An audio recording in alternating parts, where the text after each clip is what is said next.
This podcast is brought to you by Penji. Penji is a creative subscription service that gives you access to pre-vetted, agency-trained creatives from all over the world. From graphic design to illustrations to social media management and web development, it's all included for one monthly price. It's time to say goodbye to the hassle of searching for top-notch creative talent.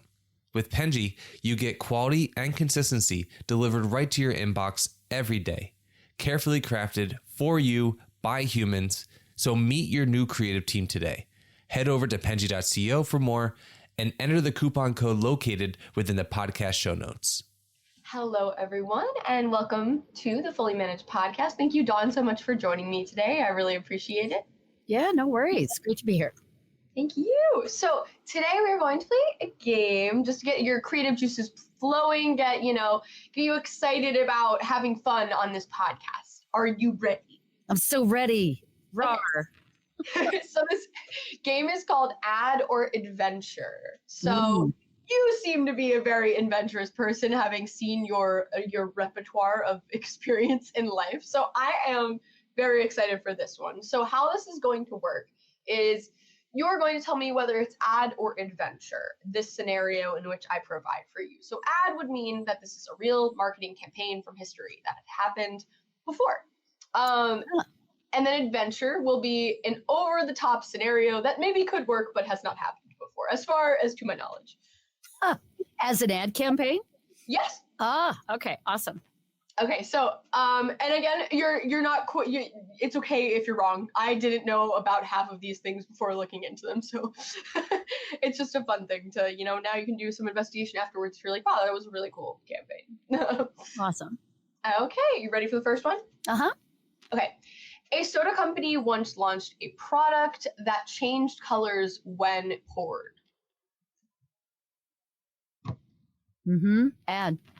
Yes, it was Pepsi Blue in the 90s. I don't know if you remember. So there's so many things that I don't remember, but I love the idea of. Okay, great job. The next one is a cereal brand releases a flavor inspired by pizza to target college students.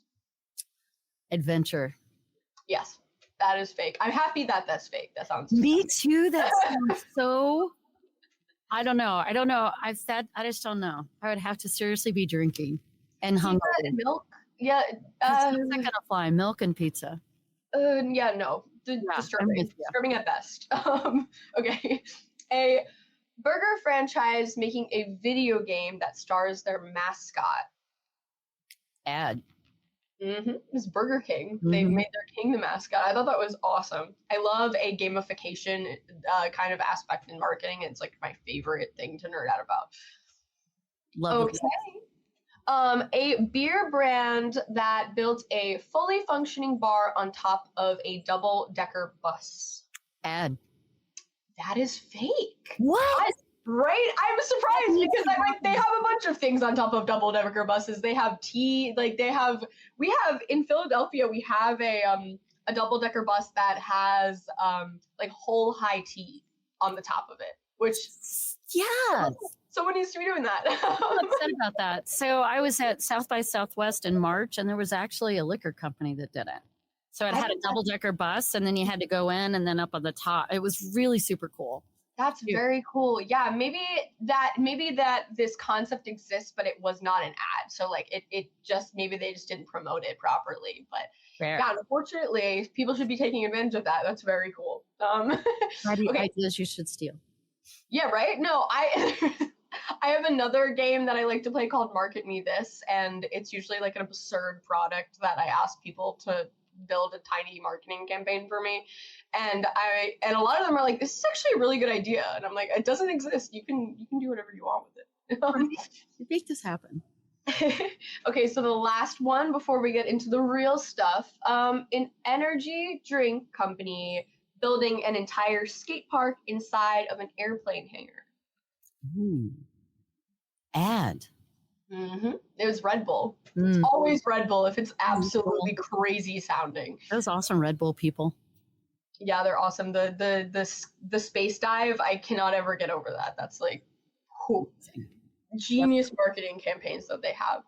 So that was the game. I really appreciate you participating and hopefully enjoying that. And now let's get into the nitty gritty of it. I want to hear about you a little bit. I want the audience to hear about you.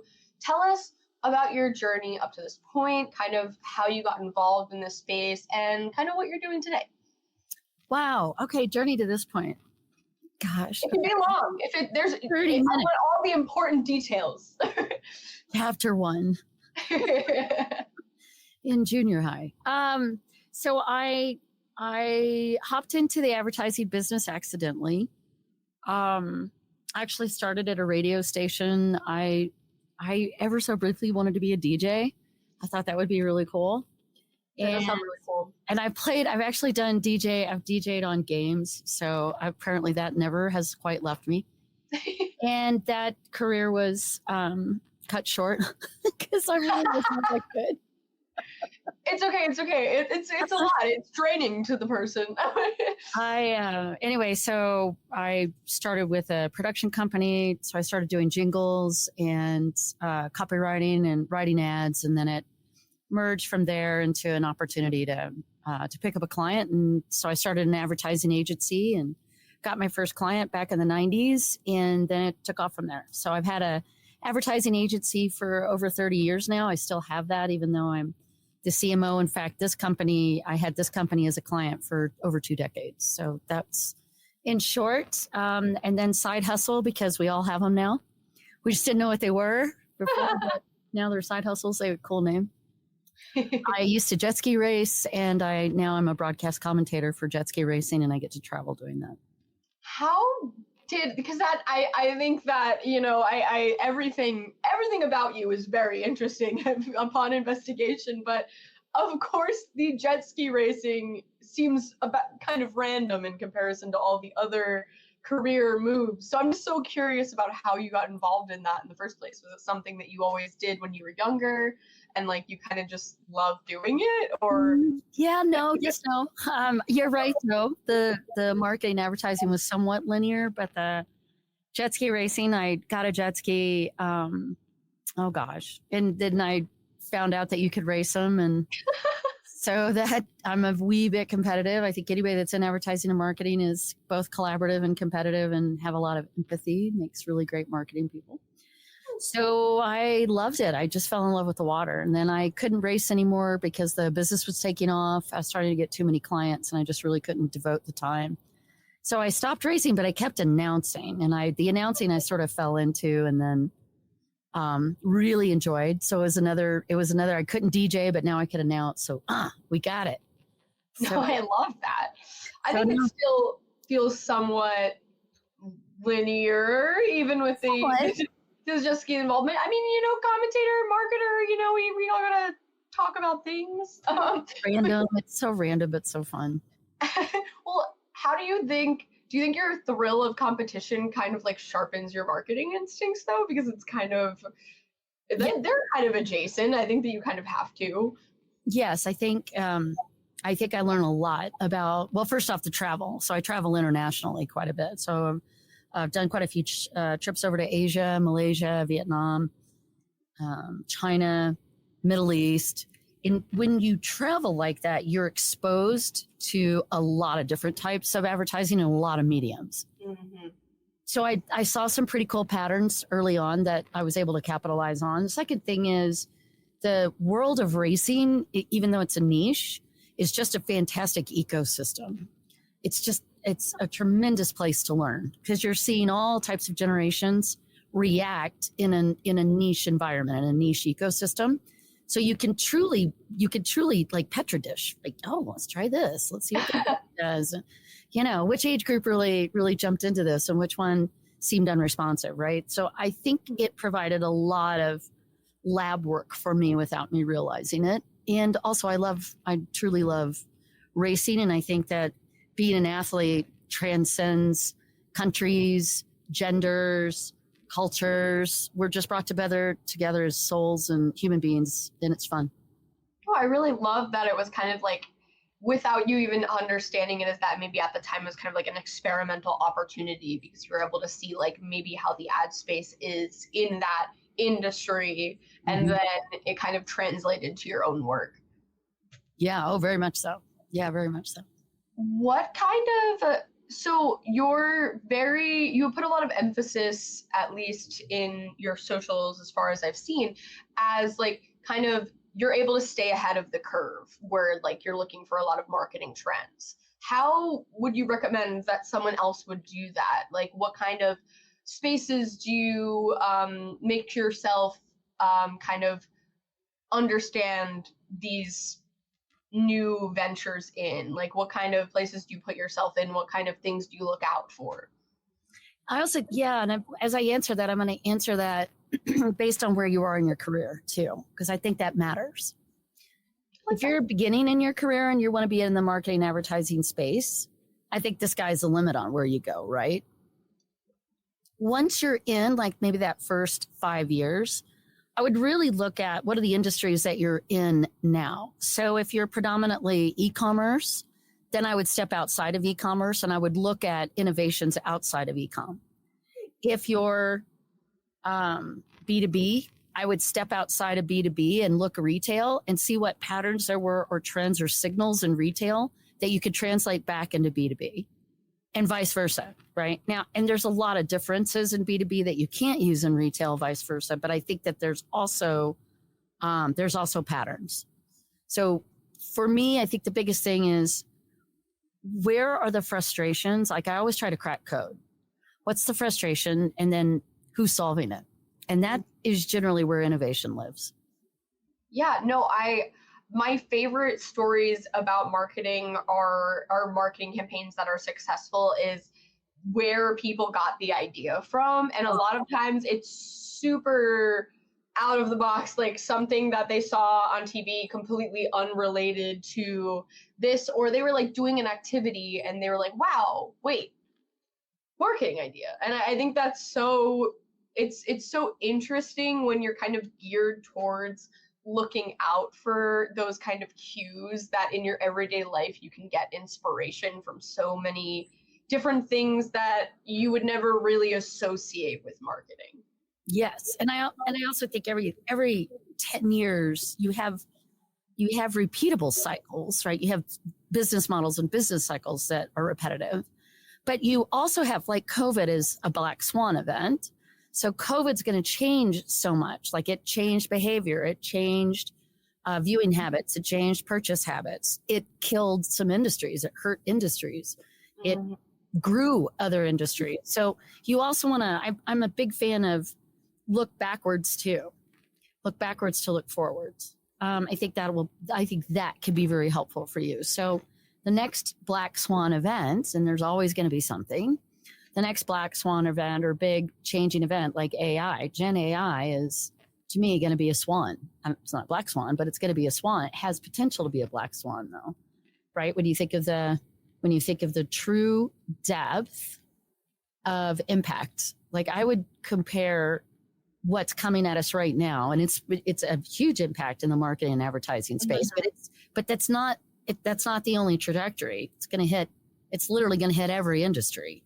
It's going to hit nonprofits. It's going to hit B2B, everything, right? Mm-hmm. And at such a fundamental level. So what can we learn from that? What do we need to be thinking of ahead of it, right? Like there's some really crazy stuff. So I try to follow people back to your, hey, how do you get better at this? I try to follow people that are thought leaders, but I also try to stay out of the box. So I'm in the mortgage space with Mortgage Solutions. But when I'm looking for advertising or marketing ideas, I generally don't stay in the mortgage space. In fact, I stay as far away from it as possible. Oh. So I'll go to fast-moving consumer goods space because that space is quick and they're agile and they're adept and they understand their audience very, very well. And they move very fast. So they're from product to design to shelf is super quick. So what can we learn? What can the mortgage space learn from that?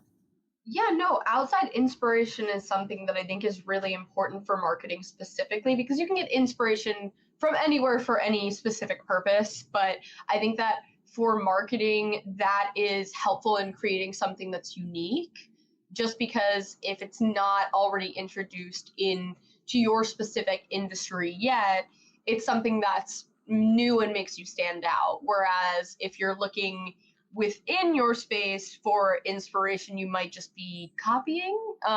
Maybe yeah. you're doing it better, but you're still not doing something that's necessarily original or appearing to be original. Yep, totally agree. And I'm curious on your take on this, but so things like the craze with Pop Mart and Labubus signals for me. I watch those kind of things very closely. And there's a lot of behavioral and sort of neuroscience hacks inside of what's happening with this explosion in the toy industry, which, by the way, that's a tough industry to crack code, right? For them to crack that code so very quickly. And Skull Panda, like the whole Skull Panda thing is fascinating. No. Yeah, go girl. I want to hear. This is an exciting topic for me. We actually talked about it on a live event a couple of weeks ago, or maybe even a month ago. Like how I think it started maybe 2 months ago or something, the Labubu trend. But I think it's such an incredible case study for marketing standards. I think it is so, it reminds me of the Beanie Baby craze almost, because they capitalize so well on this idea of scarcity. But what is so interesting and unique about this is that the scarcity only comes from the limited drops, but the same exact product still exists. Like they do the next drop and it's still the same product that was the previous drop. It's just at a different time. But I think because they're so on trend that like people are continuing to buy it because they just want to stay on trend and have what, they're seeing all over. And it's so interesting to see for my specific generation and younger how obsessed people are with this, because it's difficult for the toy industry. You're right about how difficult it is to get into the toy industry in general, but it's even harder for the toy industry to tap into adults. Like that's what I think is so interesting about this, because other than if it's a collector's item, it's very difficult to tap into a certain age group with toys. Multiple age groups, right? Multiple age groups. I love that. It is so interesting. I'd love to hear your take on what you think is like your favorite part about it too, because it's fascinating to me. Let's go. Well, I just got back from Indonesia, jet ski racing, and I took a Labubu on the trip. So I'm obviously not 20, sadly. I passed for that quite well. The idea behind that was I wanted to see who all interacted. Every age group interacted. I had flight attendants, people at the hotel, and this was before I ever hit Asia, right, or any of that. So that was really fun. The second thing that I found fascinating, not just about the trip, but about the entire industry, is, so first off, let me decode a bit of it. It's not just the gamification, it's the variety, it's the variable. Like they've tapped into the gambling mentality, because you're literally pulling a slot. Mystery boxes are completely just gambling. So I'm at Pop Mart in Singapore, which is supposed to have, believe this, which is crazy that we're talking Labubus. So I'm at the airport in Singapore. I go to the Jewel, and I'm going to their Singapore Pop Mart, and they're supposed to have special Singapore only Labubus, right? That's so exciting. Not a single Labubu in sight. Everything was sold out. And I know, crazy, right? Yeah. And this store was just constant. People were I ended up buying I got a Mr. Paw, which is really cool. But anyway, I just found the whole idea behind it. The other thing that I saw in that store was a guy shaking. They were shaking the toys to see what was in it. So they were. It's like Christmas. I'm telling you, this idea of the gamification next level, this gambling. The other side of the decode, you kind of have these tribes, like we tribe up, like we have a community that does this, or, if you're into pickleball, or, that's a specific age group, or you're into flyboards or whatever, right? That's all tribal. You're getting to sort of this tribe communities. So now there's this community at the Pop Mart. They're going, I can't believe you're out of the sound series and the Skull Pandas. I really wanted Disgust or whatever. And I was just blown away by the crosstalk. And then I came out of that airport. I went to two more. I went to Jakarta, had one as well. So I went to the Jakarta Pop Mart. Very fun. Did not buy. Should have. There was one I really wanted. Anywho, but I'm on the flight home and I'm trying to think in my head. I'm breaking down what behavior, like why? What's the why? What is it solving that we're buying these, super crazy looking toys? By the way, I brought Luck with me, which was awesome. So perfect.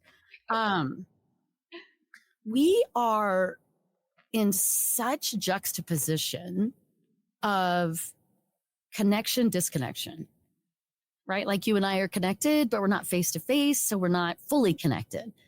And I think that this battle of loneliness and anxiety and am I good enough? And it sort of compounds the more we disconnect. And so we use these small indulgences. Faith Popcorn quoted this so well years ago in the Popcorn Report.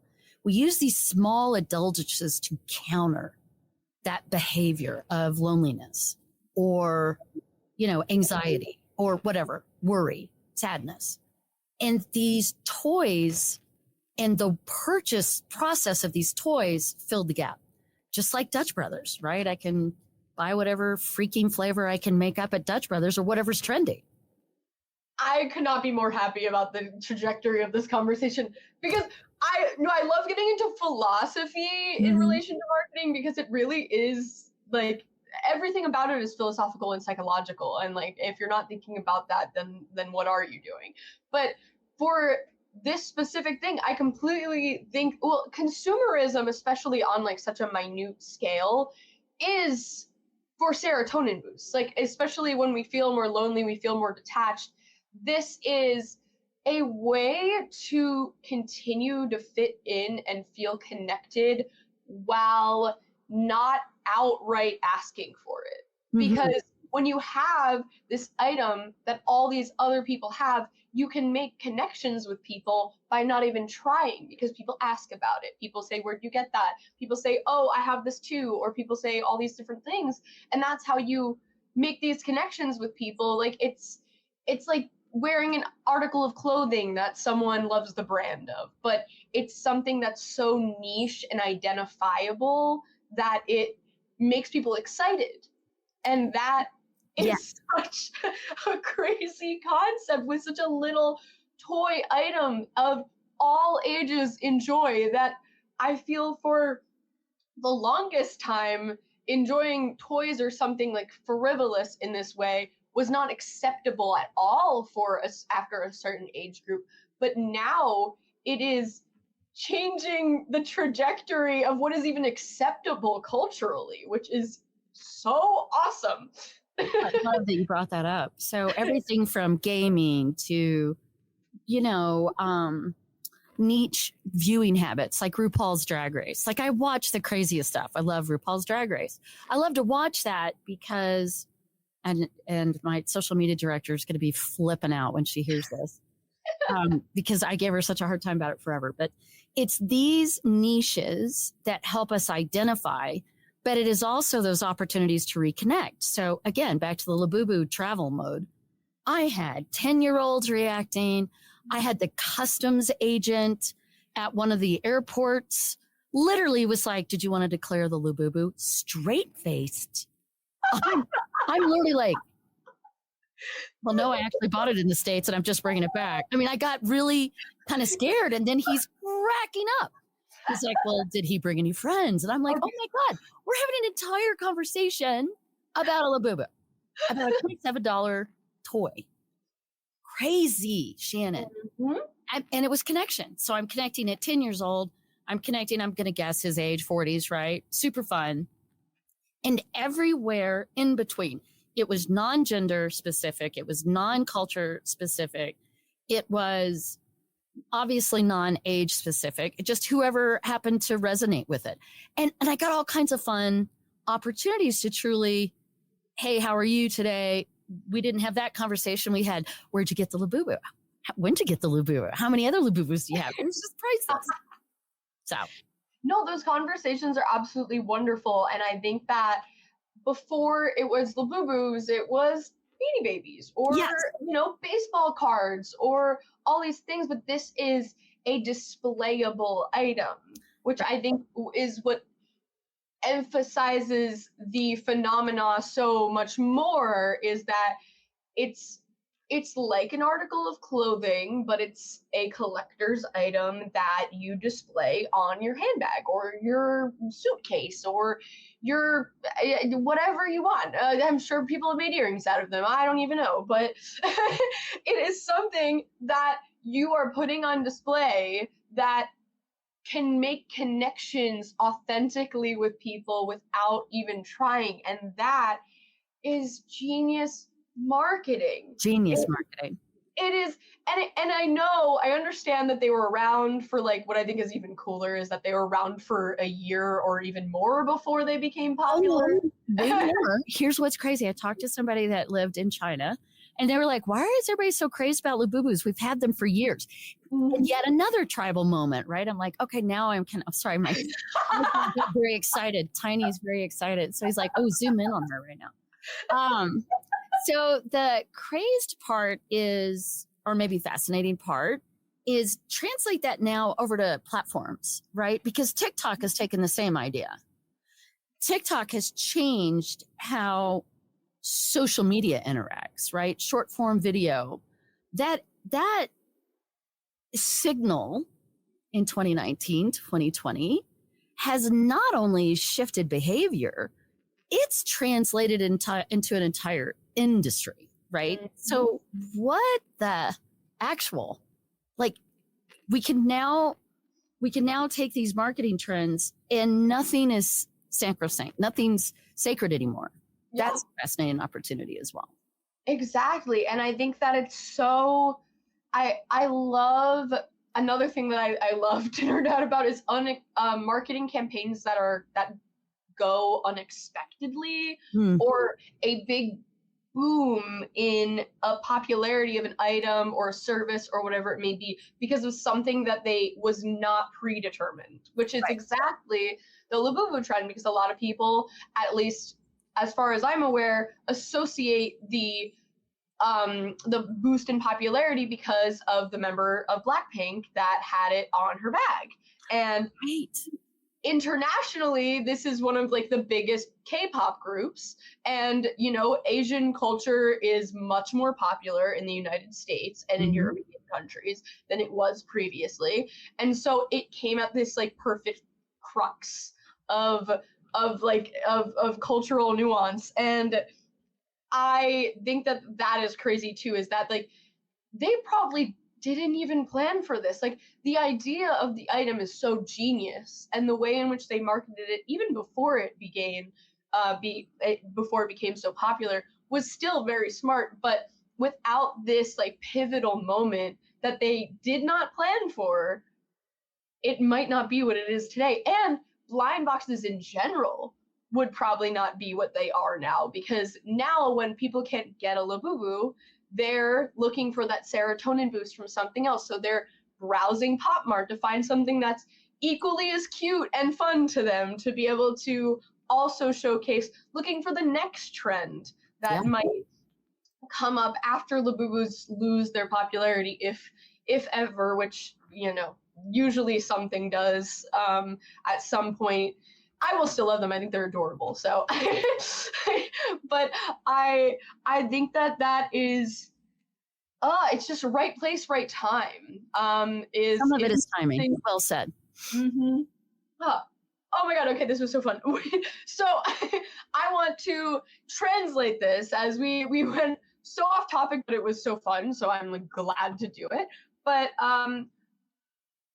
your crux. So you got involved in Mortgage Solution Financial, which is marketing related as your position is, but sure, why?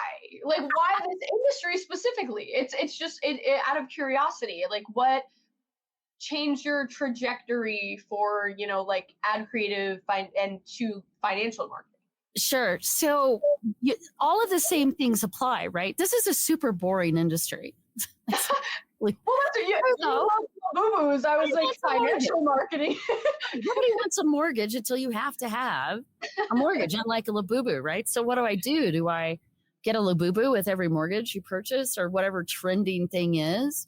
And that's not how this marketing works. This is a slower moving machine. Nevertheless, it's fascinating. And it's critical. It's like such a foundational industry in so many economies, right? So I can translate, I could be in Thailand, and the housing industry in Thailand is very fascinating to watch. Mm-hmm. The housing industry in Greece is fascinating to watch. Mexico, the US, the UK. And land is scarce. Land is becoming more and more scarce. So what are the innovations and how does the mortgage industry play into all that? So that was why. I mean, I'd had the client for quite a while on the agency side. So then I came in full time. But the other cool thing that appealed to me for this is, like, honestly, Shannon, I never wanted to come and work at corporate. I'm not a corporate girl. Like, who is? I mean, who really fits in the marketing space? Very specific people that are for the corporate world, and I don't understand them. It's generally the death of creative. Like the minute you get into a space where you've got to deal with compliance and legal, and it's like creative just goes into the corner and dies a slow, ugly death. But the fascination for me was how to keep it alive. So I had managed to do that on the agency side, right? Because we had a very insulated, protected group. So I took that idea here. And again, I would not have done that any other place than this company, because I know the founder and the president so well. I mean, I grew up with the president in a lot of ways. So that was fascinating. The other thing that's fascinating, Shannon, most ad agencies is having way too much fun. This camera has a freaking life of its own. All right. That was a riot. This is more fun than the interview. The lifespan of an agency typically with a client is about 3.5 average, maybe 5 years. So now I'm with a brand for over 20 years, right? And I've really got to watch all of the evolutions, all the fails. I mean, we had a name change, girl, epic fail. We had so much challenge with that. I thought we'd be in and out of that in 6 months. 3 years later, I was still dealing with name change on a brand. It was insanity. So all of those things that you could actually manage and control and be a part of was a magical experience. I think I've gotten more experience being able to work with a brand long-term like that. And you live with your consequences, which is another thing with agencies. It's like we're in and out, right? We try to help you grow, and then and as those strategies and objectives change, then they pick a new agency, which is absolutely on point. But this was, you live with your mistakes, or you live with your wins, because sometimes your wins can be narrow. You know what I mean? Like all of a sudden you're narrow, but now you're trying to follow some kind of trend or an innovation. It's like, oh crud, my brand is going this way, but the industry, right, and behavior is going this way. How do we pivot? So that was fun for me. That was really, really fascinating for me. I love that. I think it really seems for you about like watching and understanding how things kind of tick, like because the industry can be different in all these different spaces, but it's still enjoyable to try to kind of figure out. I feel like marketers are at their core problem solvers. Oh, and I think nosy. We're so curious and nosy. Yep. 100%. What are you doing? And do you think that so do you think staying long-term in a specific industry rather than maybe agency work, where you're kind of pivoting a lot and like changing strategies, experimenting on very short-term spans, do you believe that you have the ability to learn better when in long term? Like what do you think the difference is for you? I think there's pros and cons on every side, right? I don't want to paint this unrealistically, right? So no, of course. My fear of being in a corporate space and being on a brand long term is that you could get stale or burned out. So again, I think the jet ski racing, I think the endless curiosity. I read a lot of literature. I follow quite a few futurists. I go to a lot of conferences and seminars, and not the ones you would think I would go to. I go to really weird stuff. I do. I read weird stuff. I'm constantly nosy with different age groups and what they're up to. I just think I'm fascinated by people. So I think that's what is sort of the savior of the pro-con situation. But I think corporations are tricky. Corporations and corporate brands are tricky. Even more so right now because influencers have more power than brands. Let's just take a moment. And we now have avatar generated, it's Gen AI influencers. The whole deal with Mia in Wimbledon that just blew up on LinkedIn this week, right? Fantastic. So here's somebody that you would hire an influencer for $50K and, it takes a minute for them to get the campaign. They want to be the campaign based on their followers, and you as a brand are trying to do the campaign the way your brand guidelines are. It's always a hot mess and fun, but challenging. And now you have Gen AI that could just jump in. They work 24/7. They're at a quarter of the price. Wow. Like it's, as soon as you sort of land on it, it's moving. That, as long as you're okay embracing that, I don't think it matters whether you're corporate or whether you're individual in an agency space. But you have to be, thank you. You have to be willing to, you just really have to be willing to learn the rules and then continue to break the rules. Yeah, no, I completely agree. And I think that with that explanation, it kind of seems like you would be happy in any space, or at least most spaces, just because I think that foundationally, yes, there's places in which you can be completely miserable being a marketer for just because of the environment maybe, but if you just enjoy it for just its craft, it's kind of interesting in all different spaces. I have talked to a mountain of marketers on this podcast, and I find out something new from every episode, which is selfishly my favorite part of it, is learning from all these different people, because everyone has a different way of explaining something, different experiences, different stories behind how they got to where they are. And it's so fascinating how much different and the same it is no matter where you're doing it.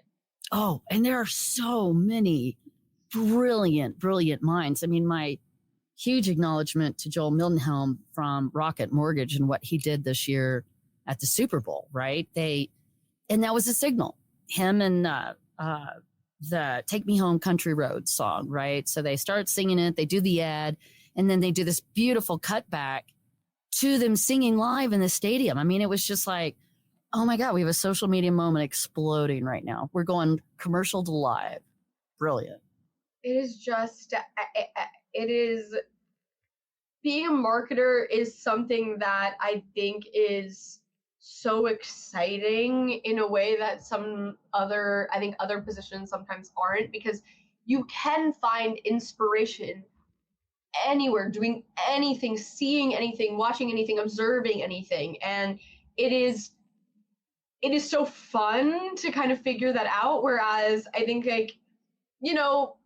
most other positions in corporate world, agency world, whatever it may be, that's not, you don't get as much out of the world sometimes, I guess. I don't know. It's just so interesting. Not that, everyone's living a lackluster life. Right, except for marketers.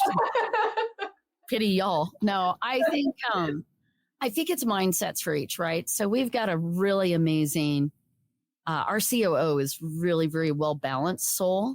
He would not love being in the marketing department. It's way too chaotic for him. But as COO, he's incredibly powerful. And what's weird is he loves what he does, and he's super quiet and balanced. And it's just, to me, I think I'm fascinated by people anyway, but anything can be a pain in the ass. It's your mindset on it. Excuse the language, but what the heck? And I also think, what do you find your joy and find your love, and that expresses itself. We've got an accountant, the CFO at this company is so creative and yet so brilliant. But when his little creative streak pops out, it is wicked. It is wicked to follow. I'm like, oh my gosh, I had no idea. The CFO, you're like a financial dude. Yeah, you're not supposed to be creative. How can you be so fun? Uh-huh. So I think it's the joy. I think when you find somebody that really gets joy out of what they do, first off, that's where innovation lives as well. My humble opinion. As soon as you find somebody having enjoying what they're doing or having fun in their job, I'm waiting for inspiration and innovation to happen in there, because that's to me like yum yum. I think that was a perfect note to end on, especially since you ended on a nonsensical phrase, which is yum yum. But I do think that this was, we're grossly overdone, but in the best way ever, because I had such a blast speaking with you today. Thank you so much for coming with absurd topics, philosophical topics, on-topic topics. This was genuinely such a delight. I really appreciated having you on today. Right back at you, Shannon. Thanks for your time and thanks for the invite. Have fun, and I'll follow you and listen to some of the other great marketers out there too. I love this space.